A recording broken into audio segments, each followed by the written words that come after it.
Sahabat Nusantara yang dirahmati Allah, ada-ada saja kelakuan aneh masyarakat Indonesia hanya karena ingin cepat kaya, sehingga rela melakukan perbuatan yang dilarang agama.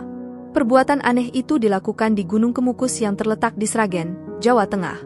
Masyarakat yang punya ambisi ingin cepat kaya secara instan melakukan pesugihan dengan ritual seks selama 7 hari 7 malam.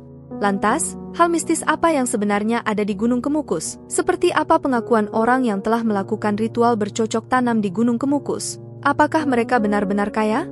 Bagaimana pandangan Islam terkait ritual pesugihan di Gunung Kemukus? Tonton video ini sampai habis agar sahabat Nusantara bisa paham. Baiklah, di Gunung Kemukus terdapat sebuah makam yang dikeramatkan. Makam keramat itu adalah milik Pangeran Samudro. Makam itulah yang menjadi ikon ritual pesugihan. Melakukan seks dengan pasangan yang bukan halal. Pangeran Samudro ternyata merupakan putra Raja Majapahit terakhir. Beredar kabar bahwa adanya praktek pesugihan di Gunung Kemukus diyakini karena ada prasasti peninggalan Pangeran Samudro. Semasa hidup, Pangeran Samudro dikisahkan jatuh cinta kepada ibu tirinya, yakni Dewi Antarwulan. Sang ibu tiri memang memiliki paras yang cantik. Sayangnya kisah cinta haram antara Pangeran Samudro dengan Antarwulan diketahui oleh ayahanda dari Samudro. Kemudian sang ayah langsung mengusir Pangeran Samudro keluar kerajaan. Setelah diusir oleh ayahnya, Dewi Antarwulan ternyata mengetahui keberadaan Samudro di sebuah bukit. Samudro berada di Gunung Kemukus. Bukit itulah yang sekarang disebut dengan Gunung Kemukus. Dewi Antarwulan kemudian menyusul ke lokasi tempat Samudro berada. Tujuan utamanya adalah untuk memuaskan hasrat cintanya. Namun sebelum mereka melakukan hubungan terlarang tersebut, warga sekitar mengetahui hubungan terlarang seorang anak dengan ibu tirinya. Warga kemudian berhasil mengeksekusi mereka berdua. Pangeran Samudra dan ibu tirinya lalu dikubur di Bukit Kemukus.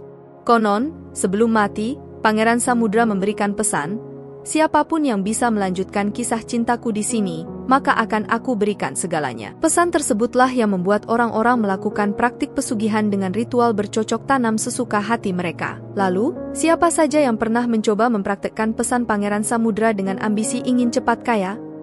Mempercayai pesan dari Pangeran Samudra, tak sedikit dari peziarah makam melakukan ritual seks. Pesugihan dengan melakukan ritual seks di Gunung Kemukus.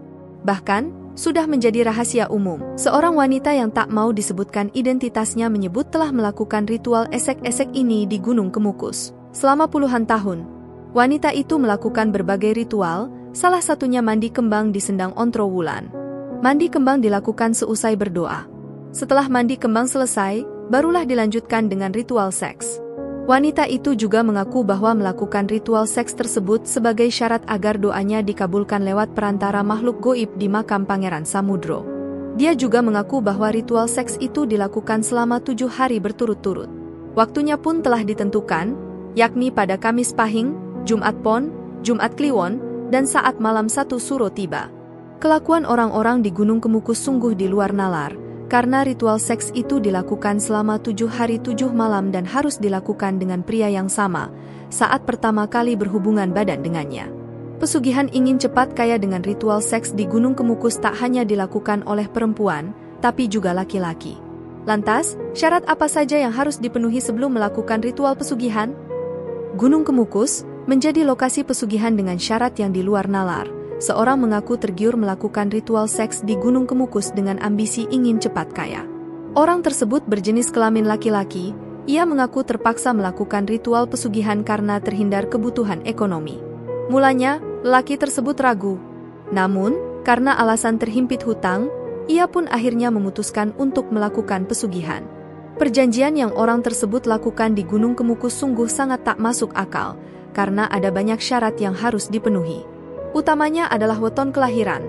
Weton merupakan hari kelahiran menurut penanggalan Jawa, yang sering digunakan sebagai ramalan baik untuk mengetahui kecocokan pasangan, rezeki, jodoh, kesuksesan, dan menentukan karakter. Karena itu, hanya weton kelahiran tertentu yang dapat mengikuti ritual pesugihan secara utuh. Orang yang hendak mengikuti ritual pesugihan harus memiliki weton kelahiran yang genap. Kalau weton kelahiran tak genap, maka konsekuensinya adalah keluarga sendiri. Siapa saja yang tak memenuhi weton kelahiran untuk melakukan pesugihan, maka tubuh pelaku pesugihan akan terasa terbakar. Lebih parahnya lagi, bisa mengeluarkan cairan seperti nanah. Konsekuensi mengerikan itu dirasakan selama melakukan ritual pesugihan. Selain itu, ada syarat yang jauh lebih mengerikan. Saat melakukan pesugihan di Gunung Kemukus, pelaku pesugihan harus bersedia menjual umurnya. Maksudnya, jika usianya ditakdirkan sampai 60 tahun, maka pelaku pesugihan harus siap mati di usia 50 tahun. Lalu, bagaimana Islam memandang ritual enak-enak ini di Gunung Kemukus? Sungguh merugi orang yang melakukan pesugihan dengan harapan ingin cepat kaya. Karena bukannya mendapat harta, pelaku pesugihan justru akan diganjar balasan yang amat pedih. Pelaku pesugihan umumnya akan mengalami penyakit misterius. Penyakit yang dialami menjadi bagian dari tumbal pesugihan. Mengherankan, orang yang tadinya terlihat sehat menjadi tiba-tiba sakit parah. Sakit yang bahkan tak bisa diobati. Sudah mencoba berbagai cara untuk menyembuhkan, tapi penyakit tersebut semakin parah tanpa sebab yang jelas. Lebih parahnya lagi, nyawa bisa menjadi taruhan bagi pelaku pesugihan. Imbalan yang harus dibayar yaitu dengan menyerahkan manusia sebagai tumbal. Kalau tak bisa dituruti, maka keluarganya lah yang akan menjadi incaran seumur hidup. Fenomena pesugihan ini sebenarnya merupakan peninggalan zaman sebelum agama Islam muncul. Hanya saja, masih banyak dimanfaatkan oleh masyarakat. Padahal, sudah jelas bahwa pesugihan merupakan perbuatan yang dilarang agama. Alasannya jelas, pesugihan dilakukan dengan meminta bantuan jin. Pesugihan yang meminta bantuan jin dilakukan dengan melibatkan dukun, di mana seseorang akan diminta syarat tertentu yang biasa disebut tumbal oleh jin dan setan yang bersangkutan.